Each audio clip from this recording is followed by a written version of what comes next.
Welcome to the Free Radical Media Podcast. This is episode 3.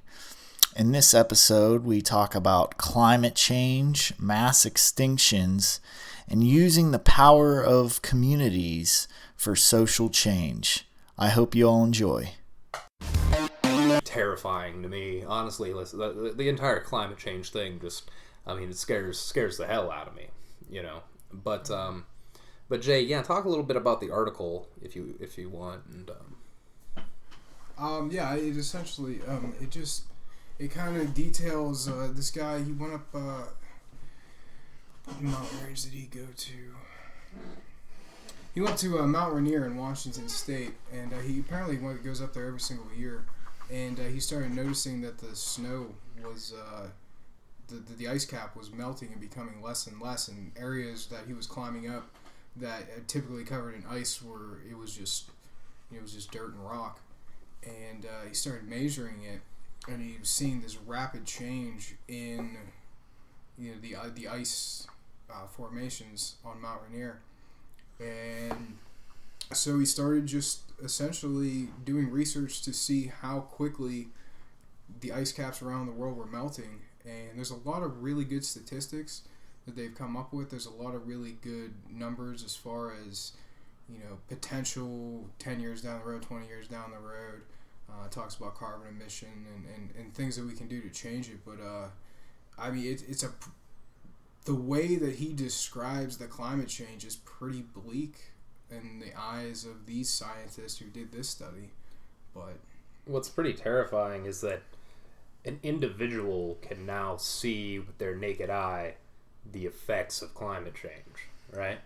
Sure. I mean, it's not just a bunch of numbers, it's... Northeast Ohio, here we are, perfect example. This has been a nasty winter. I mean, as far as the temperature goes, it's been real nasty. And this is only going to get worse. Yeah, and, let's dispel a pet peeve of mine here. People talk about global warming, like, oh, well, isn't this a real cold, brutal winter? That kind of dispels the notion of global warming. No, that's not what it's about. It's about the fact that the temperature in the Earth is steadily raising. Okay, it's increasing, and that is causing extremes in weather. It's not just that it's going to get hotter; it's that extreme weather will happen more frequently. Right. And things will be outside of the norm more frequently. Right.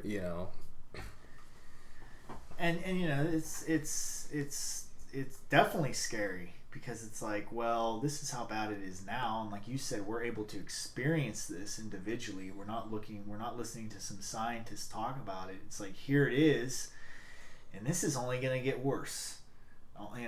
What who's to say what it's going to be like 2 decades from now? Well, exactly, and they're talking a little bit in this article and elsewhere about the projections for these things. And it seems like, like 10 years ago, let's say, the projection for 2040 was different than today's projection for 2040. Like, they continue to revise their projections saying, yeah, it's going to be worse and worse and worse. Because it seems like not only are we not doing anything to stop the problem, we're actually doing things that seem to be making the problem worse. Right.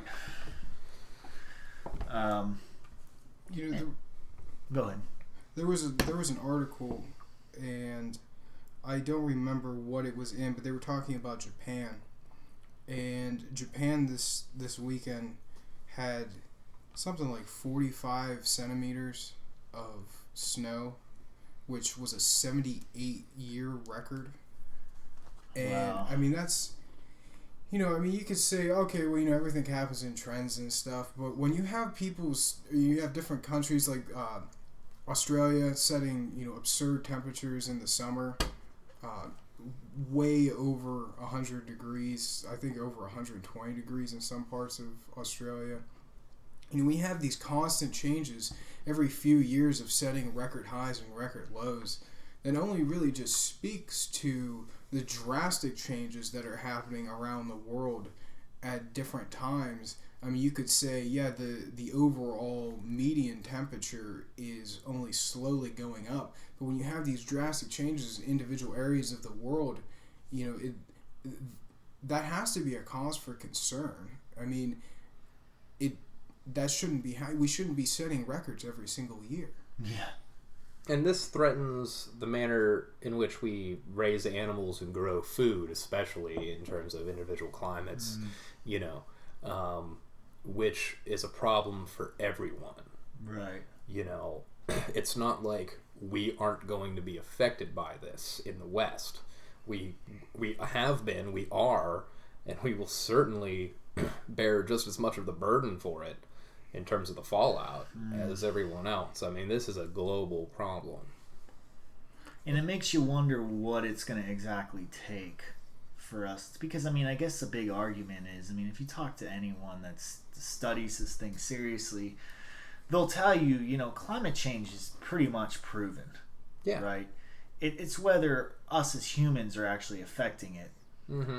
But it's like, what's really going to make us, reconsider our current actions and habits as a global, as a planet, concerning, carbon emissions and so forth and so on, when things really start getting bad. Like when something like for example, if God forbid Florida is underwater, is that what it's going to take before we really start saying, okay, maybe we should stop using carbon emissions now? Right. Why even have the possibility of us making the problem worse, in other words? Right. And let's get into this. It seems to me that most of the scientists, that minority of scientists who say that this isn't a problem or it doesn't have human involvement, seem to be people who are being paid by, lobbying groups that are funded by big oil and, the Koch brothers, big industrial interests, right? And the people who have the most to gain by continuing the status quo are those interests. This is very much a problem exacerbated by global capital, because they have this vested interest in maintaining their infrastructure and maintaining their bottom line. Right.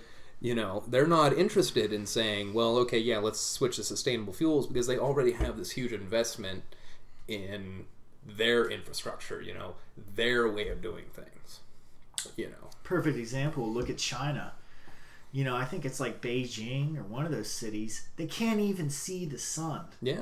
They have a high definition monitor showing them the sun because they can't see it because there's so much smog. All right. That cannot be good for climate. No, and it's not good for the people there either. You have all these cases of, asthma, COPD, and respiratory problems because they have all this pollution in the air. So it actually just affects the people who are in the vicinity as well. Yeah, right. Even strictly on a humanitarian level, it's not good.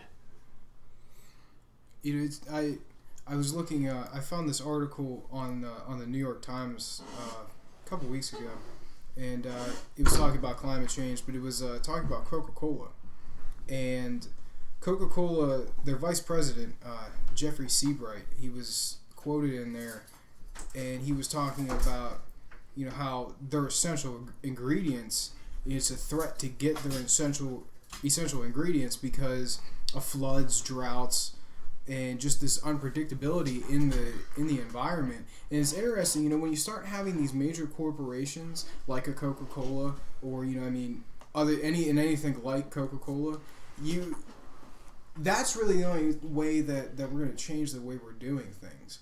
Because when it affects their bottom dollar, then because they spend so much money on lobbying for various politicians, then they're going to say, hey, our bottom dollar is getting affected here. We need to change some things. And it's absurd that that's the way that things have to be. But I'm always curious when I see certain people like that, certain corporations of that size, when they start saying things, then it really has to speak to the general populace who are arguing over whether or not climate change is real or not, to say that, hey, these people are finally starting to recognize it. If you recognize it and start lobbying, everyone collectively has to do their part to change things. We're not going to, regardless if we start to slowly remove ourselves from fossil fuels. The vast majority of Americans, they drive cars. Our transit as far as semi traffic in this country is just absurd. And you think of the amount of diesel pollution that's going out there. And then one of the interesting things, think about this. Diesel pollution, we could make all these diesel trucks biodiesel. It's a very easy process to convert the engines from diesel to biodiesel. It is. And you think, okay, well then how do we get biodiesel? Well, what about all these grease traps inside of all these different restaurants? Right. They could sell their grease to a refining industry. They could refine it into biodiesel. Now, that's obviously not going to meet all of what is going to be needed for the mass amount of traffic of semis. But, that's a start. That's a percentage. I don't know what the percentage would be, but, not one thing is going to change everything. That's why when people say, oh, alternative energy. Well, not one alternative energy is going to completely remove our stranglehold that fossil fuels has in our industries. But if you use the proper alternative energies where those alternative energies are best used, then you're cutting down emissions, you're cutting down dependency on these things, and you're creating a better environment. And I think that if we would just sit down and have a real conversation about what we can do, then that will lead towards these larger changes in the future. If we don't do anything, then we're just going to keep going down the road we're going down. But well, that's true, and that has the added benefit. It seems like an immediate solution within the current context of the world, right, is going to have to include these corporations being able to maintain their profit margins and being able to maintain their infrastructure, right? So a conversion to biodiesel allows oil companies to still use their refining infrastructure and their sales infrastructure, right? which is good, because that could provide an immediate lessening of total emissions. This is also going to entail cutting down drastically on just the way in which we transport things and the way in which we transport ourselves. This is going to entail a shift toward, more European-style public transportation, rail. We're going to have to go back to using some of these forms of transport, because the problem is so bad now that it's just not going to be feasible, I'm afraid, to maintain the current, American system of transit. Is it too late, is my question. Has enough damage been done already that it doesn't matter? For example, if we were to go completely sustainable, completely alternative energy overnight, is it too late now to even affect the disaster that's about to happen? Sadly, I fear that may well be the case. Even in this article by Jamail, it talks about some of the dates and projections, and it's really frightening. We're talking about like a 4 degrees Celsius in total temperature increase, right? which is enough to cause a fairly huge problem, right? Mm-hmm. And he lays out some of these projections from pretty reputable scientific organizations, and it's startling, honestly, how much of this is it seems like it's almost set in stone, a lot of these things. I mean, we're already seeing extreme weather patterns. We're already being affected by it, and it seems that even if we started tomorrow to lessen, our carbon methane footprint, I mean, it's going to be difficult, and it's especially going to be difficult in the developing world. I mean, even if the U.S. started this process, I mean, you have countries like China, for example. I mean, the Chinese will point to our experience in the Industrial Revolution and say that they're going through a similar period in their history, right? And they will say, well, why is the West telling us that we cannot do what they've already done, right? They're gonna say that it's imperialism, or white supremacy or West supremacy, right? And to be fair, I mean, they have a point. Yeah. But the fact is that this climate situation requires solutions that are global. It's not going to be just any one country being able to make a huge impact on this. This is going to have to be a global situation. And they're looking towards us, and they're like, why should we make any changes if America themselves isn't really making them? Right. I mean, and we refuse to do a lot of things because it's not politically popular in this country. You don't want to come out and tell voters, well, you're going to have to drive smaller cars, or there's going to be a gas tax, God forbid, which, I'm honestly not really in favor of a gas tax because I think that unfairly shifts the burden to the poor for this crisis, whereas I think rightfully the burden should mostly be shouldered by industry and global capital. I really don't want to penalize somebody who's working at McDonald's driving back and forth every day more than I would penalize, Exxon. Well, that's the thing, I mean, these industries for so long, there's only so many options out there that people have. So, if their only option is a gas car, then that's what they're going to drive. Exactly. So, it's not necessarily the individual's fault. Now, is there a lot of waste going on in the way people are driving? Probably. And all of us can reduce our carbon footprint. We can all do more to reduce our dependence and our footprint. We definitely can. The thing about it now is all these car industries, they're all proving that they can use different forms of electrical. Even I was seeing a solar panel thing that Ford was doing. You have all these different things that we know that we can do. Why not just stick them all on the cars? Let's figure out the best combination of these things to render gas to the point where it's, just another option inside of the car, and in your everyday city driving could be used on alternative energy, and instead of using gas, and then maybe the gas would be for long treks, if you're going across the country or something like that.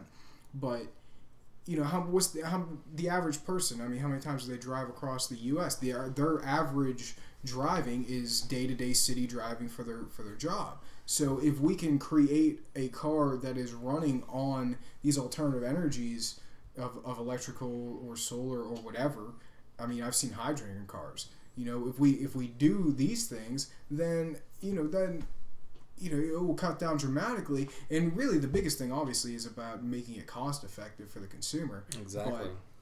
But there are creative solutions for government too. Like, for example, a tax subsidy for an American car company to make an economically affordable alternative fuel vehicle. Right? So you give a huge tax subsidy to whichever of the big three car manufacturers can make the best affordable, alternative fueled car. Or you impose, let's say, a drilling tax in the Gulf of Mexico on the oil companies and use the money drawn from that to build high-speed rail. I mean, you can if we had a different political climate in this country, you could pass those bills, right? And dramatically lessen the carbon footprint of the United States in that way, if you could get those bills passed. You know, creative solutions, though, are what's necessary. And that's just, I know this is a little cynical and negative, but I feel like, so what's that leave us with? Well, we got to try to get these bills passed. And then it's like, the cycle repeats itself. Oh, we got another asshole in office. He's not doing what we thought he was going to do. Blah, blah, blah. On and on it goes. The same story. And it's like, what's it going to freaking take? What's it going to take for the people to get pissed off enough to really just completely put our foot down and draw the line in the sand and say no more? I read something recently about one of these Indian tribes are trying to put an oil rig or an oil line through some. Is that Keystone XL? Yeah, that's it. And they said it's absolutely not going through their land. And they have been adamant about that. I've actually heard a little bit about that. You know, good indigenous resistance movement. You know, it's right, absolutely, and that's a perfect example of how we all have to be. Enough already. Exactly. Enough is enough. You know, and that's something I'll harp on many times. It's got to start with us. You know, we as individuals cannot place our faith in governments. We as individuals cannot place our faith in global capital. The only thing we can place faith in is ourselves and the people around us, right? So yeah, ask yourself, what can I possibly do to, as an individual, first of all, reduce your carbon footprint? I mean, that's a thing you can do right now. We could all do right now. And Absolutely. Look, we're all hypocritical about it. We all, in some way, contribute to this problem. But we can lessen that effect. And then also we can educate people and we can speak out. You know, because an indigenous or a grassroots movement, if it gains enough steam, can force these entities into solving this problem. Right. You know, so I mean, honestly, the only thing we can do as individuals is to be aware and to correct our own personal behavior. You know.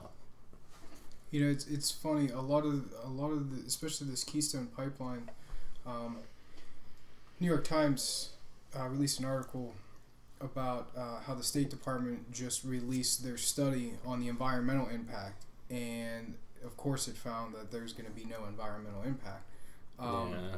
But some advocates and protesters are saying that that a lot of the people that did that were part of this test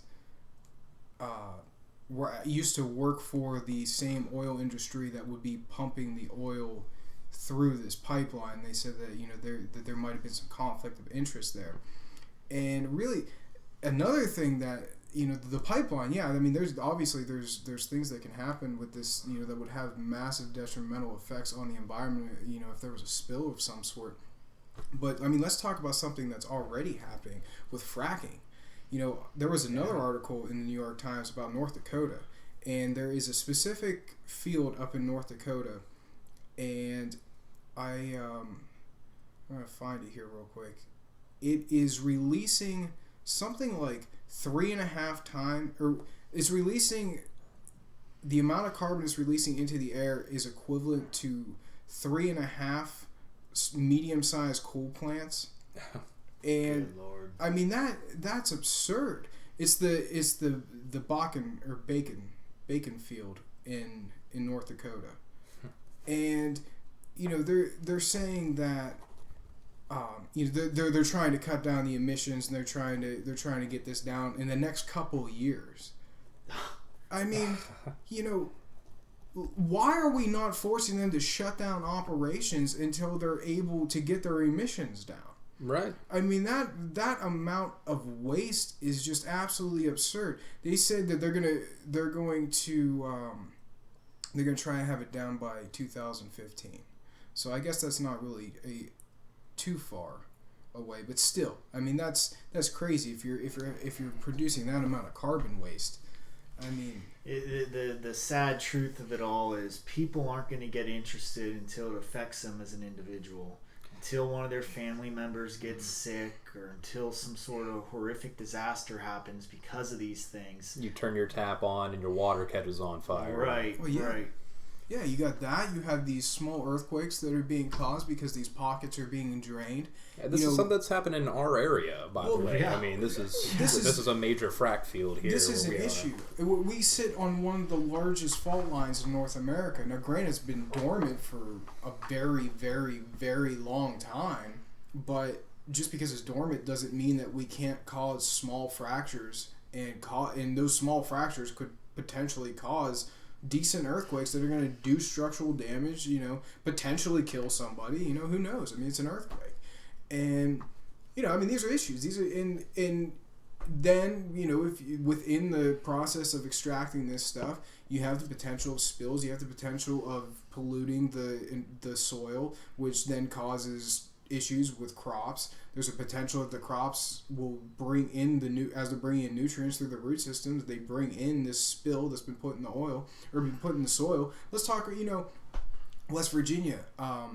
They had that chemical spill, and they said the water was fine, but I believe it was 2 weeks after it, they were saying they're still finding stuff in the water. And actually, another interesting article that was in the Times, they were saying that they found formaldehyde in the water. And when they were asked about it, they said, well, the formaldehyde has nothing to do with the chemical spill. That's something entirely different. Well, what does that have to do with? Why is there formaldehyde in the water? Why is that not something that is... I mean, should that not be an issue? Should that not be alarming to people that they're finding formaldehyde in their water? Right. And that has nothing to do with the chemical spill of the stuff that's still in the water that potentially is going to kill them? And even the general effect on the infrastructure when that whole thing happened, you couldn't find water in any grocery store in like a 40-mile radius. I mean, people had to travel an hour, even more to find bottled water. And it was like, it's scary because we're just totally not prepared for one of these things to happen, and we're like so close. It's such an easy thing, especially with all the fracking and the coal mining and whatever it is that these people are doing. It's such an easy mistake that could be made, and we're totally not prepared for it. Right, yeah. I mean, they're not required to be prepared for it. You know what I mean? It's when a disaster like that happens, the company in question isn't, legally obligated in a lot of ways to pick up the tab or to pick up the the cost of the cleanup. They're not required. It's emergency services, like state emergency services, that have to respond to something like that. Right. Now the taxpayer is going to end up with the most cost in terms of the cleanup and fallout from a disaster like that. And that's just ludicrous, especially because the poor folks in West Virginia who can't get clean water are the ones who suffer most from this. Right? And then also their tax money is going to have to go toward the cleanup of something that they didn't cause and they're being harmed by. And that's just a ludicrous way of organizing something. I mean, it's unfortunate. And we have to remember when we hear about these things, there is a very real human cost. Oh, absolutely. And again, I think the core root of the problem is we're waiting for the EPA to protect us. We're waiting for the government to come down and defend us, and it just ain't happening. Mm-hmm. And it isn't gonna happen. And we've got to really fully realize that this is an issue we need to take into our own hands. And what's been great in Appalachia, for one thing, is that there have been resistance movements saying, we don't want you to blow the top off the mountain I live on, right. And they've come together to fight these companies. Now, it's an uphill battle, but, if you're fighting, you've already won. Right. The first step is to go ahead and say, you know what, I don't want this in my community, I won't accept this in my community. And that's the first step toward correcting these things, But yeah, terrible disaster in Appalachia, continuing disasters in the Dakotas, throughout the Midwest with this fracking process. Horrific, absolutely horrific. And let's not forget the Gulf Coast is not better yet. Absolutely. You know, I mean, there's still a lot of issues going down there, and I mean, you know, Katrina and the BP oil spill, you know, both of them, a few years have gone by, especially Katrina, but yeah, I mean, they're still recovering from that, and who knows if they ever will. I mean, I don't think those communities ever will, as far as the communities that were destroyed by Katrina, but I mean, the ecosystem from BP, you know, we will not know the long-term effects that oil spill had for at least 30 years. And that's a generation's worth of people that are going to be affected by eating that food and drinking the water. I mean, you know, who knows what's going to happen to those people. Everybody should check out a book called Vulture's Picnic by Greg Palast. And he details the criminal negligence on the part of BP in that disaster. You know, knowingly using faulty parts, you know, cover-ups. I mean, it's pretty astounding what BP really did get away with there. And, you know, let's not forget, what was it, 9 lives were lost on that? Was it 9 or 11 people died? I remember. You know, but let's not forget that there was a cost in human life there. Yeah. And then, you know, the damage to the ecosystem and the economy of the Gulf, just an incredible disaster there. And I mean, let's not forget about Japan either. You know, that's affecting the entire world, right. And that's still an ongoing crisis. You know, if they mess something up in the, you know, in trying to remove these rods, we're in for a whole nother set of problems. I mean, nuclear energy, you know, we say, oh, you know, it's a good alternative energy, but I mean, look at what happens when nuclear energy goes wrong. You know, this is something that we need to realize is, you know, the same thing, you know, with this fracking and stuff. We say, okay, well, this is going to remove ourselves from dependency on foreign oil. Well, I mean, look at what it's causing. You know, we have to look at cause and effect, and you know, it's not just about removing dependency on foreign energy and foreign oil. You know, it's about doing things that are not going to potentially screw us over down the road if a major thing happens with, you know, the energy that we're using. I mean, nuclear energy is, I mean, that's scary. You know, the fallout, the nuclear cloud that was created after that tsunami, every single person in the world was affected by that. I mean, and that's, you know, when you look at the weather pattern, you look at the wind pattern, you see the way that this cloud, I mean, it doesn't dissipate. I mean, this nuclear, that's not dissipating. Mm-hmm. So every single person in the world was affected by that. And I mean, that's an issue. How many reactors they have in Japan? Do you guys know? I don't know the exact number. I think there are several. Scary. It is. You know, with these wonky weather patterns, all it takes one more tsunami. Yeah. Yeah, in Japan, you know, they put their faith in nuclear energy. They really did. Yeah. You know, and there were good reasons for it because, again, you know, it's a supposedly clean, safe energy source. But the problem with it, if something goes wrong with nuclear energy, you've got a major, major problem, and it's very frightening. You know, I mean, nuclear energy is something that scares the hell out of me. I'll tell you that. Oh yeah, the potential risks involved, to me, far outweigh the good. I mean, if we could figure out a better way, if there were better fail-safes, if there was, you know, I mean, or cold fusion. I mean, cold fusion would be fantastic. I mean, they say it's a pipe dream or a myth. Some people even say, but you know, if you really put some scientific minds together to work on a safe form of nuclear energy, like cold fusion, that would be fantastic. But, and, you know, again, it's the financial incentive isn't there, so they're not pursuing it, right? And it's a damn shame because we see the detrimental effects to the environment, and to them, it's just who cares? It absolutely just does not in their. It's not in their reality. Human life, nature, all they care about is the dollar. That's it. Exactly. The bottom line, and it's like, what's it going to take, people?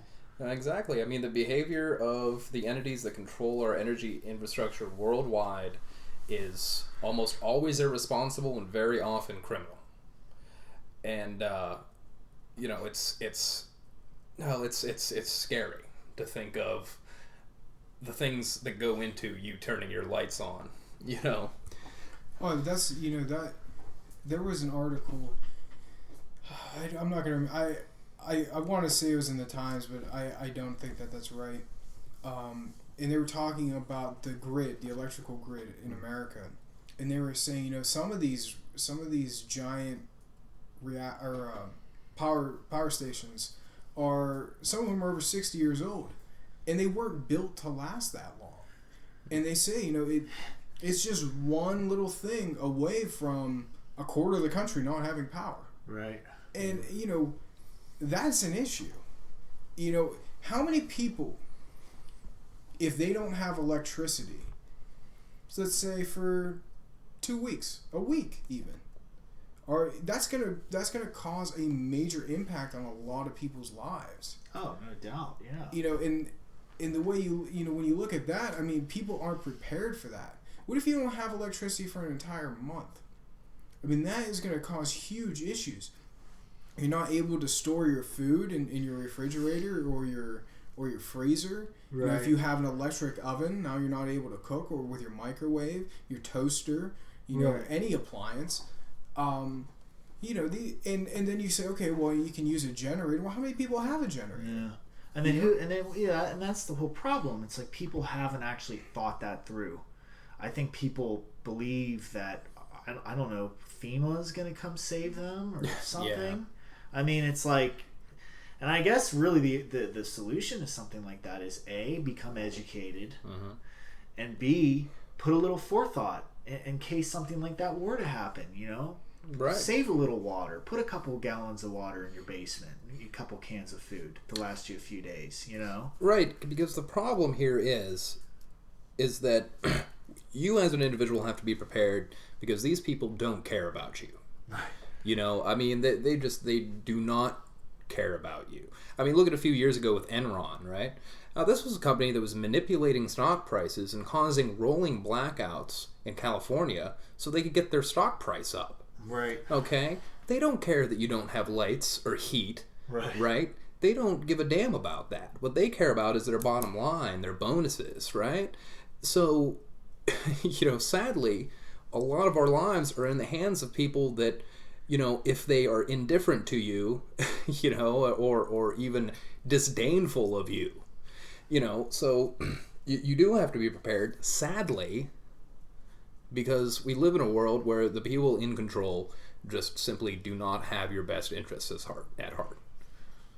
And I hate when people, when you talk about these things, people say, "Oh, that's a conspiracy theory. That's craziness. That's doomsday." No. I mean, we gotta realize we're only a couple steps away from. I mean, the vast majority of people in this country depend on supermarkets. They don't grow their own food. The vast majority of people, either their gas is given to them at a gas station. If you go to a gas station and it's closed and there's no gas in the pumps, or you go to the supermarket and there's no food on the shelves, what are you gonna do? Right. And then that causes social panic, and then people say, okay, well, that's not gonna happen. Is it not? Is it really? I mean, with climate change, we're seeing decrease in food is there's not as good of a turnout in certain crops. Yeah. We have a lot of small things that have happened that have shown that there's the potential for a bad situation to happen. And I'm not saying that you got to go all gun ho and become crazy and be stockpiling and things like that, but there are basic, you should be able to have enough canned foods and water for a month. Right. If all of a sudden there was nothing to eat, to be able to feed yourself for a month. Yeah, just be conscious of it. That's really what it boils down to. Just be conscious of how delicate this thing really is. And a lot of it is too, you don't have to be some kind of survivalist or something. You're right. You don't have to, put newspaper over your windows and put on a tinfoil hat here. Build a bunker or some shit. You can reach out to your community, your neighbors. Get to know your neighbors. Know that you'll be able to take care of people, and other people will be able to take care of you in your community if something happens. Right. Be on a good, have a good awareness of the people around you. Because in a crisis, if you're familiar with all your neighbors, all the people in your community, everybody will be okay. Right. Exactly. And we've seen that time and time again in disasters, that there are groups of people, tight-knit groups of people who band together, and they're the ones who survive because, they interact with each other and they take care of each other. And Right. that's, really all it takes. Is don't be dependent on, the corporations. Don't be dependent on Walmart. Be dependent on your neighbor, Right. your cousin. Be dependent on the people around you who know you and have your best interests at heart, I mean, that's what it takes. We need to rebuild our social networks of communities, rather than relying on their quote-unquote infrastructure. Yeah, no doubt. I mean, you'd be crazy to run off in as tempting as it seems at times. You're not going to survive if you try to go live in the mountains by yourself. You are going to have to figure out a way to collaborate with your neighbors, with your local community. That really is going to be the saving grace. No man is an island, each unto himself, right? Right. And it's funny when you said rebuilding social connections, it made me think about social media and how social media is this thing where we're supposed to be so interconnected, and then when you think a lot in a lot of suburbia America and in upper middle class America and in upper class America and lower, but really all of America. There is this giant disconnect between neighbors. Yeah. There is a lot of communities out there where people don't know their neighbors. They don't know the people who live around them. Yeah. And that's a strange thing to me, because in that time of a crisis, if in the back of your head you're worried that your neighbor might try and screw you over, well, that's not a good mindset to have in a high tension crisis situation. No. And that's really not a good mindset to have at all. If you don't know your neighbor, I mean, what if you go on vacation and somebody breaks in your house, or your house accidentally catches on fire from some short circuiting? I mean, wouldn't you want your neighbor to, call the cops or call the fire department? I'm amazed at how within social media we say that we're so interconnected, when really in our basic structure of one-on-one personal interaction, we're actually going backwards. A lot of social interaction is becoming awkward, and it's being done on computers. It's being done via outlets on the internet. And there's a disconnect there. And it boils down to the basic tenets of even capitalism. It stresses individuality so strongly that it isolates us from everyone else. I mean, even families. Yeah. Families are straight up divided by these underlying ideologies. And yeah, God forbid a horrible crisis does unfold. How are we going to bring ourselves to trust these people? Oh yeah, absolutely. And it actually, that conversation kind of, it makes me think of Egypt and the Arab Spring, right? These activists, young people mostly, use social media, social networks to plan and organize their events. Now, once the government realized that, Mubarak's government, they cut that net off, right? And I see two positives here. One, that those networks, social media, those networks can be used toward a revolutionary conscious purpose, right? Secondly, when they cut it off and it was no longer available, that forced those activists to interact with each other on a one-on-one basis and organize at the street level, right? With each other, which just deepened those bonds, right? And I think that's, the heart of that kind of struggle, was being able to trust and mutually aid, your fellow people on the ground, right, in that kind of situation.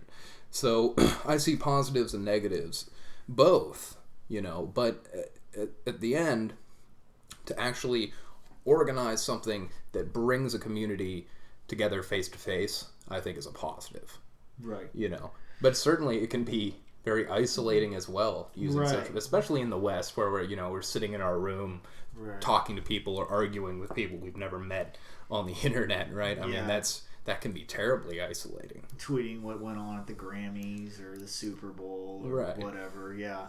And again, it boils down to our value system. What do we value? What are we conscious of? Are we aware what's going on around us?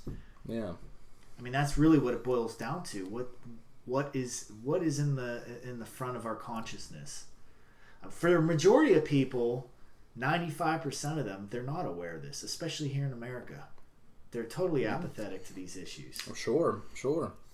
You know, it's because we have this big spectacle around us that distracts us from the real issues, like climate change, you know? I mean, you hear about it, you know, what, Barack Obama mentions it once in his State of the Union speech. And right after, then he talks about the shale industry. Yeah, exactly, yeah. I mean, if that's not the complete opposite side of the spectrum. Yeah, you know, and that's just, it just reinforces... that was an incredible moment in that speech. That with one breath you acknowledge climate change and chastise people for not having faith in it, and then the next breath you talk about the promise of the shale industry to protect the environment. I mean, that's insane. Right. You know, that just represents a huge disconnect on the part of policymakers. You know. And if it's not deliberate misinformation.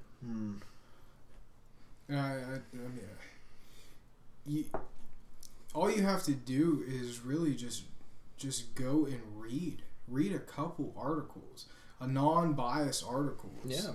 And you see that these are issues. You know, it's like on that article by Jamal, yeah.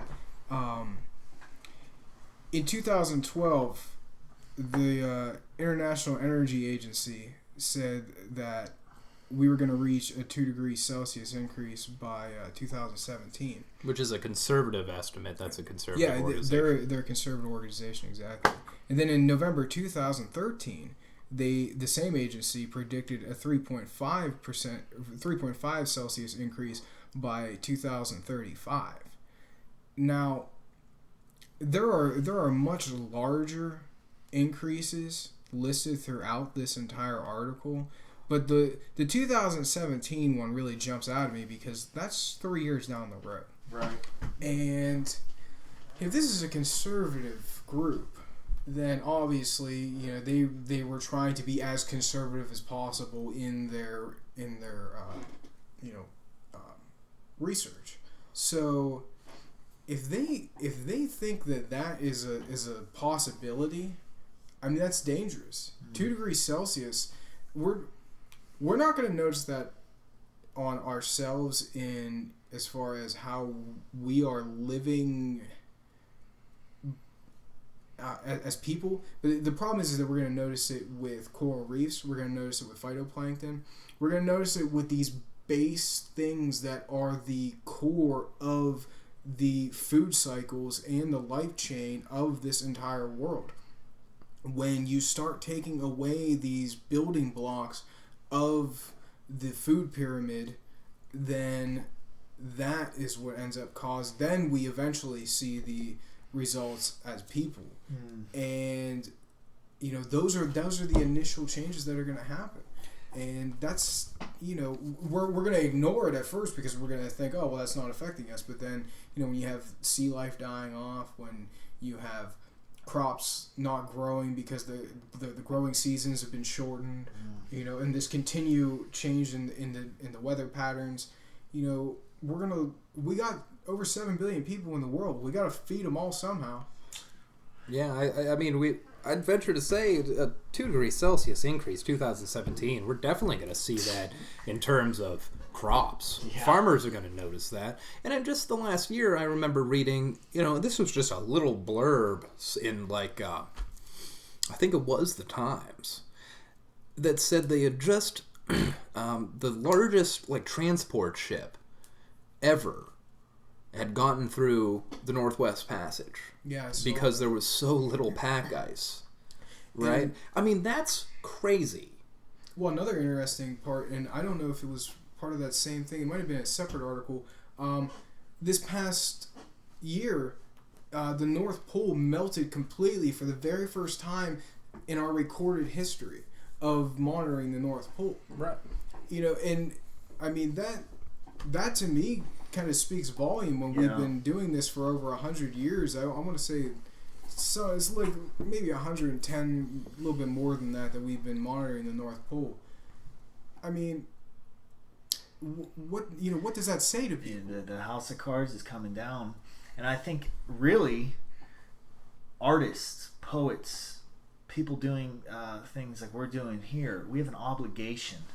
We have an obligation to transmit this information to the masses, because the average person, and you can't really blame them, but they're so entrenched in the spectacle that they haven't really had the incentive to look beyond it and do their own research. I mean, like we said at the beginning, it's here, it's happening now. Right. All you need to do is just become a little aware of it, and it's blatantly obvious. Yeah.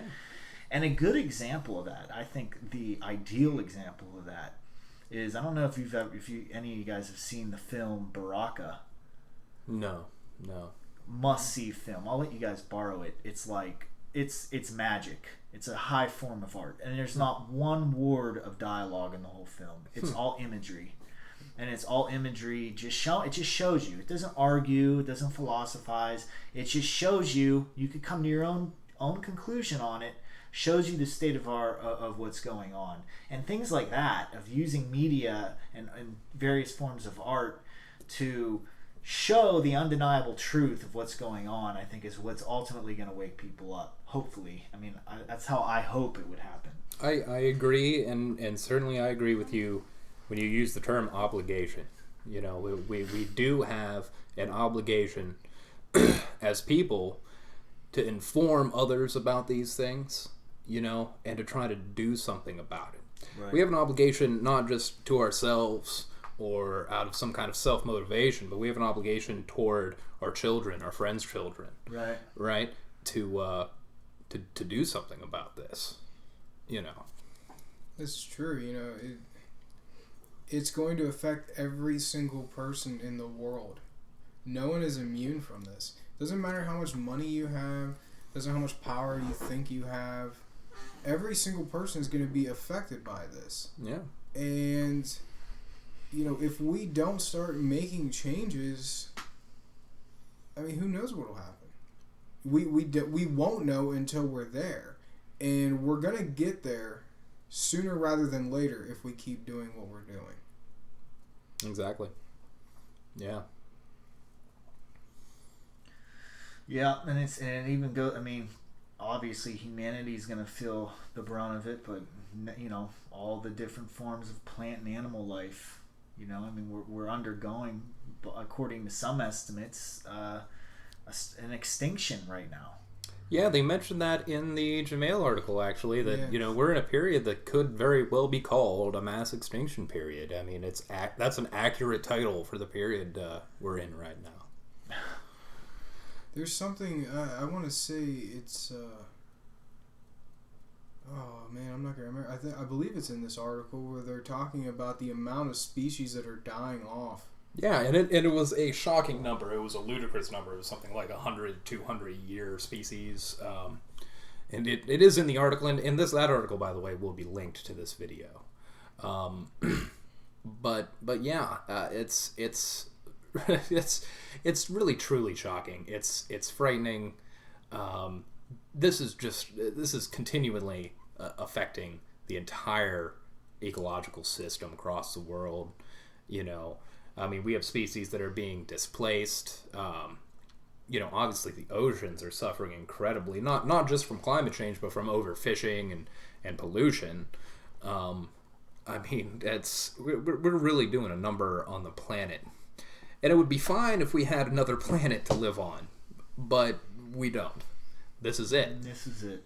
You know, it's either you spend a bunch of money to fix this problem, or you spend a bunch of money to terraform Mars. Right. One of the two, and we've got to do it now.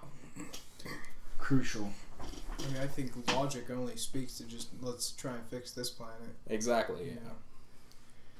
I don't think we have to start from scratch. I think there's a lot of things that we can do to change the current state of things that, you know, over time will make huge impacts. I have a hard time wrapping my head around this idea of the almighty dollar. It blows my mind because these people in these industries are still being affected by the changes in the climate, by the environmental impacts, and I just don't know what goes through their heads. What do they think about their children and their families? What it goes to their state of mind. I mean, let's go back to, all right, they got that ship through the Northwest Passage because there's no pack ice.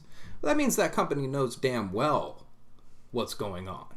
They know that pack ice is gone because of climate change, right? They're well aware of it. But when they see that situation, they say, we can make a buck. Yep. That's the problem. Yeah. They say, these passages are opening up in the Arctic or the Antarctic. That means we can all make more money. Yep. And I realize that that's insane. That's insanity. That's some kind of very strange schizophrenia, delusion. Right. But that's how these people think. That's their culture. We've seen a lot of psychological examinations about how people with a lot of money, and I'll find the actual study, but like they have much less empathy than people who are poor, right? I mean, there have been a few psychological studies about this. Yeah. And I mean, it just kind of shows that the mindset of the capitalist class is it's fundamentally changed by their position in society, right? And I think that's a big problem. It's either changed, or those people that are sociopaths are more likely to make it to the top because they just that's another do lack. study. Yeah, I've seen that. Yeah. But I mean, it's very true. If you do look at a lot of people on Wall Street, a pretty scary amount of them, the people that are making the decisions and are wielding a lot of the money, are a lot of them diagnosed sociopaths. Yeah. The part of their brain that normal people have to feel empathy isn't functioning. Right. I mean, some people have even gone as far as say they're literally morally retarded. They cannot feel from another person's perspective. And this is coming from psychologists. This is coming from studies that have been done at universities, academic universities. I mean, this isn't just as much as I like to indulge in a little rich bashing every now and again, this is not that. This is this is just a strange aspect of our capitalist society. No, these are the people running the show. Yeah. And this is why things aren't changing, because they could give two shits. Right. Yeah. Exactly. That's the problem. It's the mindset of an opportunist. It's amazing. It's just it's hard to wrap your head around it when you do feel empathy and you do worry about the state of the world and the state of people, to then see a group of people who are just exploiting, destroying, raping, any negative word you want to use. They're just doing these things to make money. And I mean, that's just absurd. It's so incredible to me that we now live in a world that is completely controlled by this idea of a piece of paper with a number on it. Yeah. That just blows my mind that we're at this stage where everywhere in the world, global capitalism is global now. And I mean, that's just such an amazing thing to me that in 30 years, I was reading a thing about the people down in South America, a lot of these industries that are coming in, that now they're going and working timber jobs and things of that nature, instead of the traditional stuff they were doing. And that could potentially lead a lot of the people of the rainforest and that these people have incredible knowledge of the plants and the herbs that are down there, And if these people are working timber jobs, are they going to be passing down this knowledge of these plants? And then when you're deforesting these areas, you're potentially getting rid of a lot of these plants that could have amazing effects in the pharmaceutical field. And I don't, 50 years down the road, what's this world going to look like? What are we going to let go extinct that potentially could have saved a lot of lives? Right. I just... The closest metaphor I could possibly think of, because of how ridiculous it really is, the closest metaphor is a cancer. I mean, literally. I mean, if you even look at it on a macrocosmic scale, you look at a city, it looks like from an aerial view, it looks like a growth on top of the earth. Oh yeah, you're right. It does look like that. So I mean, that's the closest metaphor that I could possibly muster to really explain how the dynamics of this thing, because it's eating itself alive, literally. Because what else is it? When you destroy the earth, it's going to go too. Yeah. Well, that's the thing, is the earth itself won't go away until the sun explodes, but we can go away really easily. The earth will adapt. It could become like Venus. It could become this or Mars. It could become this desolate place, but it's still going to exist. And that's the thing, is that we won't exist. We're really close to dying at any point in time. I mean, anything could happen. And the biggest thing that could happen is obviously like a bacteria, a virus, some microbe. That's really the biggest thing that could wipe out large amounts of population. But these other things, we're seeing that there's a greater chance. There's a greater chance for large natural disasters. There's a greater chance for food shortage. There's a greater chance for unclean water, no electricity, nuclear disaster. Basic necessities that we need to survive. We think just because we have all these little gadgets that we're somehow not. We're now immune from having these giant things happen that can just destroy entire civilizations. A little cell phone that you can go on the internet and take a picture and take a video and call your friends and chat and see them on your phone. I mean, that's not going to save you when there's no food in the supermarket. Right. Or you'll take a picture and send it to your friend and say, hey, there's no food in the supermarket. OMG, there's no... Yeah, exactly. Hashtag dying of hunger. Right. Hashtag you're screwed. Well, it really irritates me, because this is a common rebuttal I get from people that are pro-capitalist. They'll say, "Oh, you got it good. You have a nice family. You live in a nice house. What are you complaining about? Like, how dare you even be interested in this? How dare you even consider this when you've got it good?" And it's like, they have a point. I do have the luxury to worry about this and to do the research on this, but it's like, if that's the case, if not people like me, who else? Right. And a lot of it is because, when you're, and Noam Chomsky talks about this, a lot of people talk about this. When you're working 60 hours a week, you don't have a hell of a lot of time to go to a protest or to read the news, right? Or think about these things, okay? You're worried about going to work, getting your money, and putting food on your family's table. Right.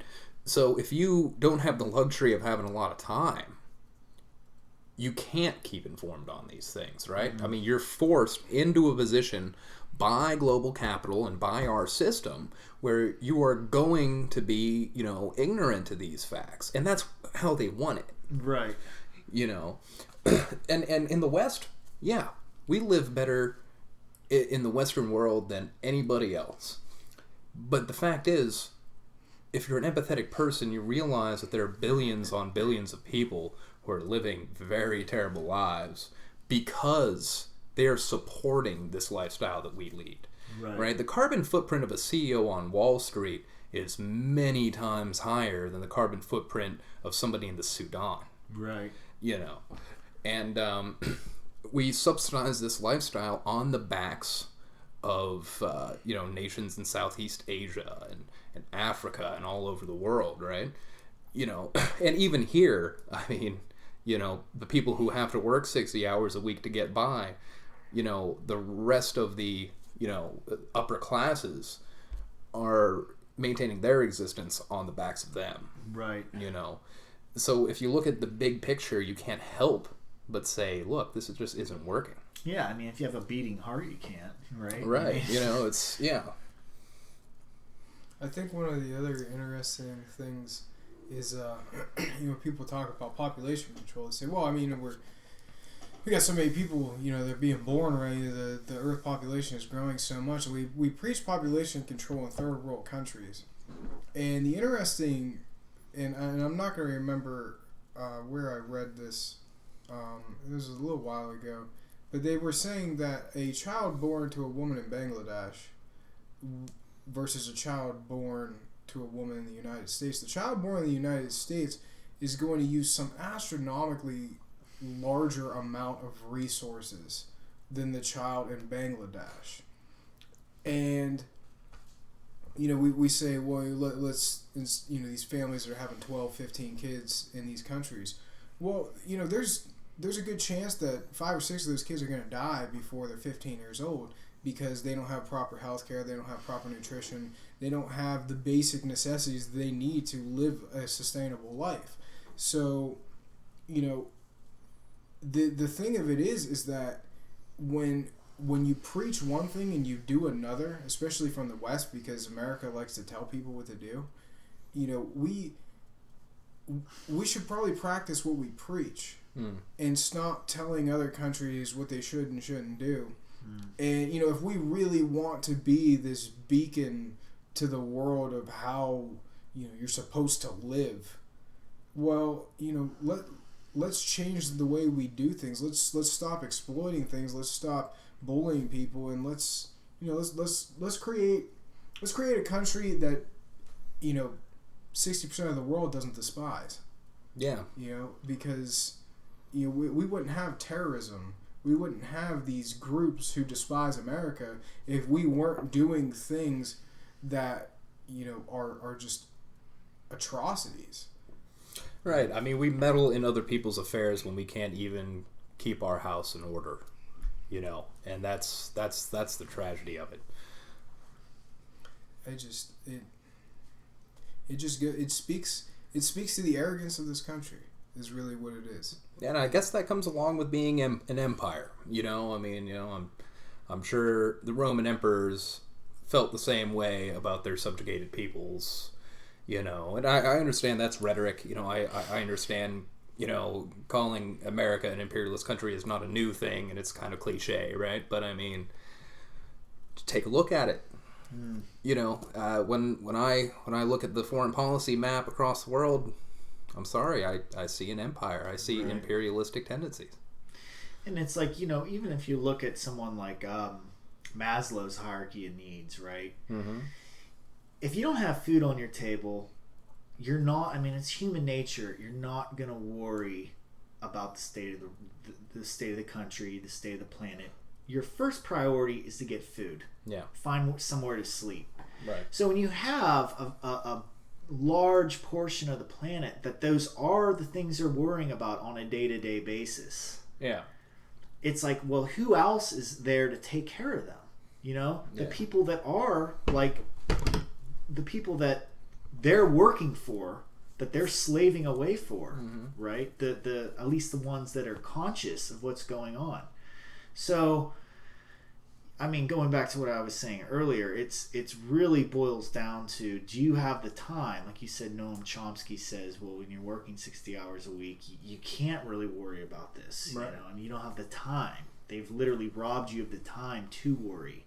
And that's again, it goes back to the whole idea of information and just becoming aware, just putting in the effort to become aware of the state of what's going on.